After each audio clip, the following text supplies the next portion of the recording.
உதய சூரியனின் பார்வையிலே உலகம் விழித்துக் கொண்ட வேளையிலே, உதய சூரியனின் பார்வையிலே உலகம் விழித்துக் கொண்ட வேளையிலே, இமயத்தில் இருக்கும் குளிர் காற்று இன்று இதயத்தை தொடுகிறது.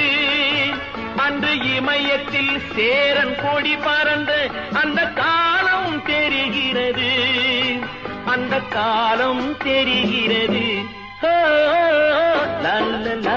உதய சூரியனின் பார்வையிலே உலகம் விழித்துக் கொண்ட வேளையிலே, உதய சூரியனின் பார்வையிலே உலகம் விழித்துக் கொண்ட வேளையிலே, இமயத்தில் இருக்கும் குளிர் காற்று இன்று இதயத்தை தொடுகிறது. அன்று இமயத்தில் சேரன் கொடி பறந்த அந்த காலம் தெரிகிறது.